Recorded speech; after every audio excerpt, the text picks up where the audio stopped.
Blue Protocol is an MMO action-based RPG, developed and published by Bandai Namco.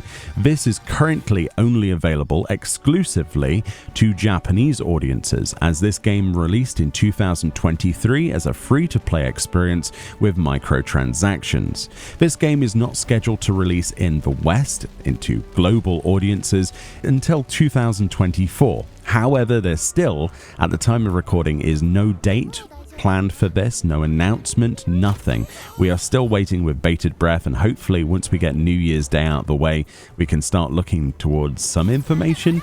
It would be nice to get that soon.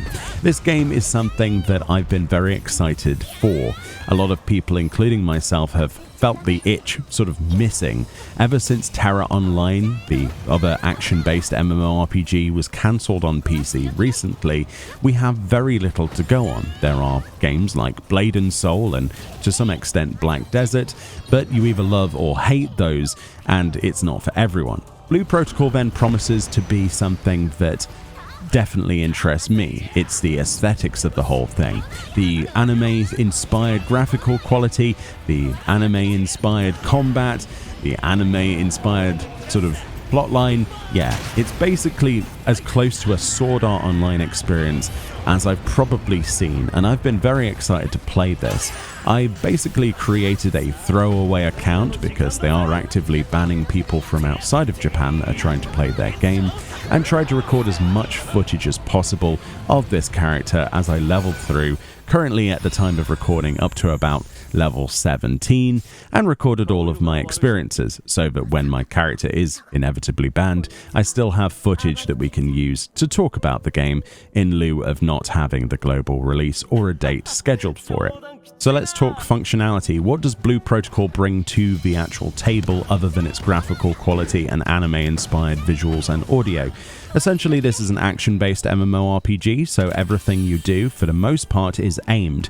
There are some lock-on abilities that you have, and indeed have monsters have, but the majority of things are either avoidable or the monster can avoid from you, which means as a spellcaster, which is the footage you're seeing here, you actually have to aim towards the monster via a reticle and actually press a button, otherwise you will completely miss, or if a monster is moving, it will not necessarily lock on to it as it's moving, so you kind of have to preemptively anticipate where the monster is going.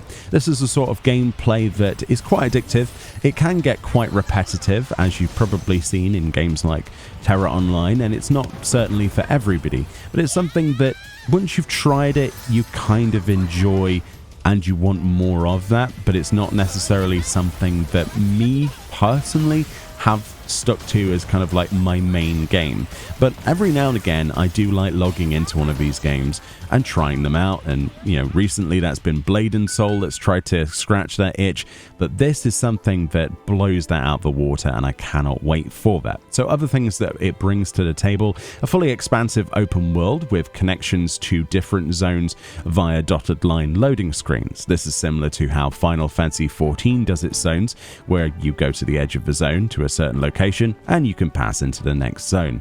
The same principle applies here. Also, teleportation around the world is freely accessible. This is a fast travel system between basically these orbs that you find, very similar to Final Fantasy XIV's Aetherytes, and there are even miniature versions of these, like miniature Aetherytes, around towns and cities, which allow you to traverse between sections almost immediately, depending on your loading times. Obviously, put this on an SSD, that's my recommendation.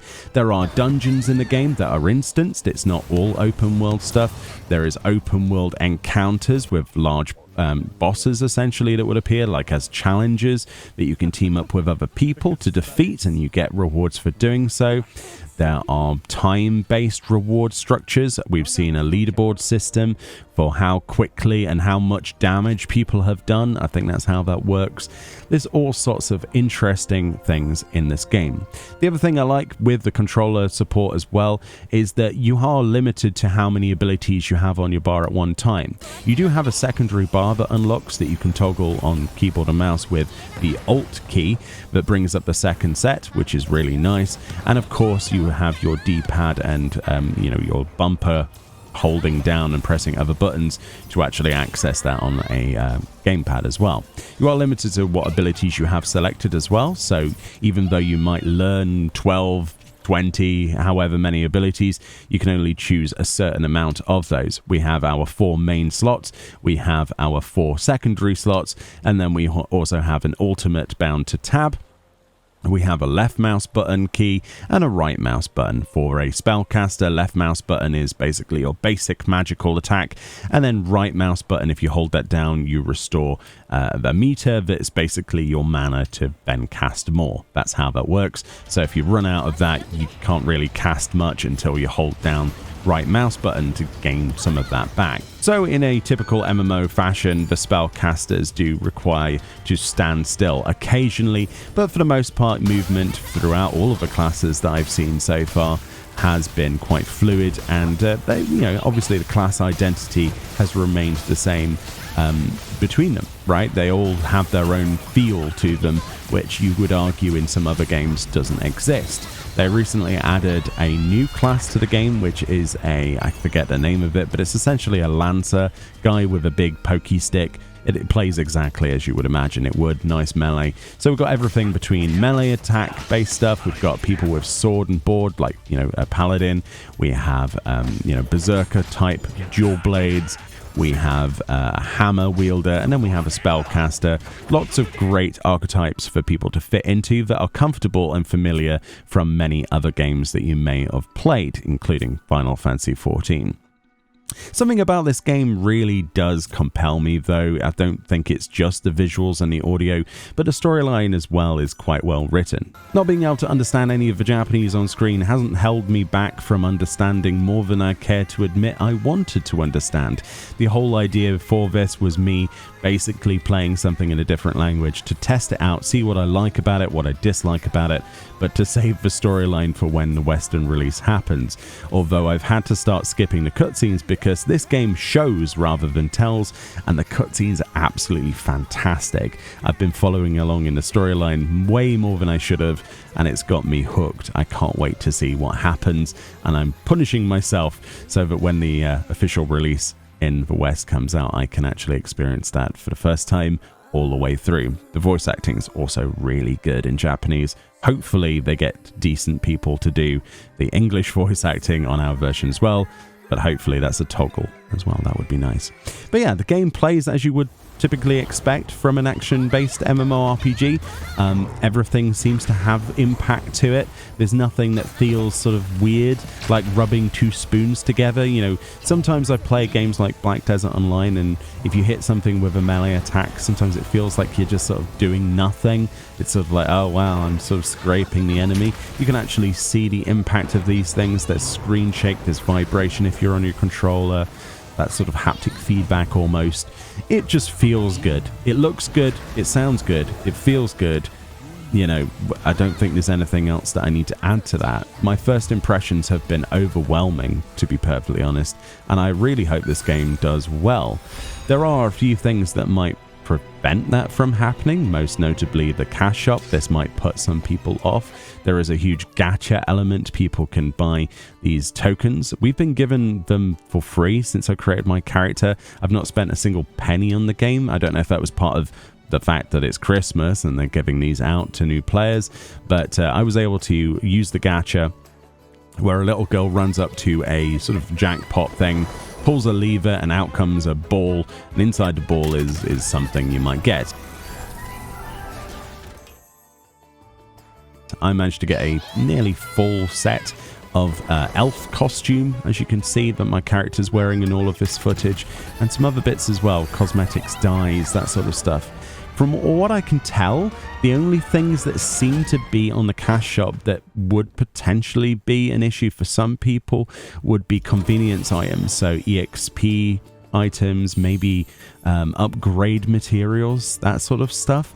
I don't really know the full extent though, again, not being able to fully understand everything I'm reading on screen. I've done my best job of trying to understand if there's anything overtly pay to win. I know that's a concern for some people, but from what I saw, I didn't see any that would immediately be telling, you know what I mean? But I could be completely wrong. But it was a very enjoyable experience, and I've recorded quite a lot of footage because I know for a fact they are banning people from other countries that are trying to play their game. So I've tried to involve myself with literally no other players and try to solo this, so the experience will be much better, you know, when you're able to interact with others without risk of losing an account. But this is a throwaway account. I just wanted to try the game out and see what it was like. And yeah, I've recorded a lot of footage, so if suddenly I log in tomorrow and my character is gone and I've been told off, that is absolutely fine. I'm willing to accept that.